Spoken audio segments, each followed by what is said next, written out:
All right, we have addition to digits in the second grade math box binder. And the numbers that I've come up with, that I made up, as a parent, you would do this with your child. You would just make up numbers and have your students model it using the place value sheets. And I am going to set out the ones, tens, and hundreds. Let's make sure that we have them in proper order, if you will. Ones, tens, hundreds. Hundreds being to the far left, ones being to the far right, tens is in the middle. Okay? All right. So you have 64 plus 36. Let's go ahead and model this using chips. And these are activities that you want to do with your child so that they really master place value. It's very critical that a second grader understands place value. All right, so we have 64. That would be 6 tens, because again, this is the tens column. So we're going to put 6 chips on the tens mat. All right, I'm just going to remove that one. So we have 6 tens for the top number, which is 64. So we have 6 tens. Okay, I had 7 there. So that's 6.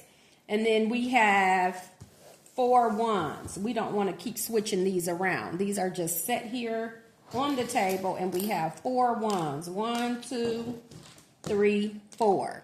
Okay. And we now have 36 is the second number. So we had 64. You can have your student count it 10, 20, 30, 40, 50, 60. These are ones.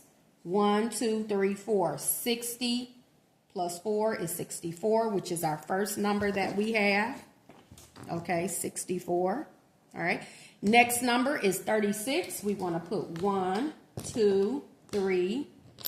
And then we have 6. 1, 2, 3, 4, 5, 6. 1, 2, 3, 4, 5, 6. Now, one of the things I like to illustrate, and of course, I know we have just these templates here, these place value templates, the ones, the tens, and the hundreds, okay?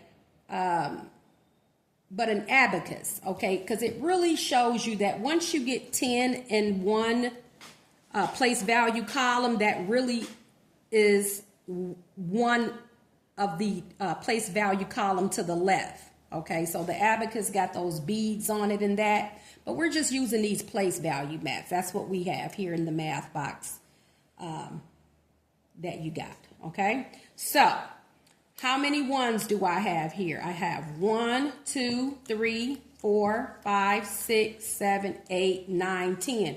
Well, once you get 10 ones, it's critical to know that that means you now have 1 10. So 10 ones is equal to 1 10. Okay, so I removed the 10 chips from the place value mat from the ones because it was a total of 10, and then I took a chip and put it here for the tens place. So let's see, and if I have 10 here, I'm going to take all of these away and put it into the hundreds place. So let's see. 1, 2, 3, 4, 5, 6, 7, 8, 9, 10. Go figure. Let's go ahead and remove those and use 1 chip into the next place value mat, which is the hundreds.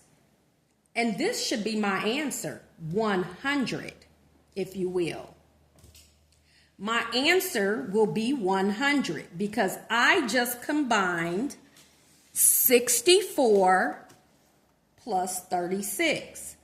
Now, that was modeling it. Let's go ahead and just add it based on what we know. We add our ones column first. 4 plus 6 is, what's 4 plus 6?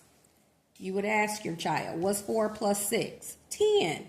Because it's a 2-digit number and we still have columns to the left of it, we don't write 10 underneath here. No way, we don't do that. 4 plus 6 is 10. 10 being a 2-digit number, we write the digit 0 here. That's the 0 of the 10, and we put the 1 here into the next column over, which is the tens column. Now we're going to add the tens column. 1 plus 6 is what? 7. 7 plus 3, and your child should be able to answer this relatively quickly. Again, 1 plus 6, 7. 7 plus 3, 10.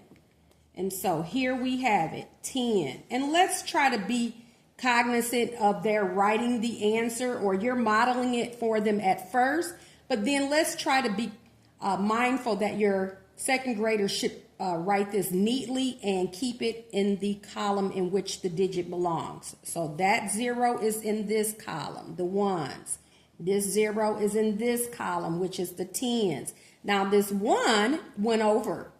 It's in the next column. It doesn't have a space here for it or boxes, but again, it's in the hundreds column. And so our answer is 100, just as we had modeled using the place value sheets, the ones, tens, and the hundreds. We had just modeled that. Okay? All right. So much for addition 2 digits. And again, your second grade students should be able to answer these types of questions definitely by the end of second grade with no problem whatsoever. No hesitancy. Okay? All right. No frustration. Making math count.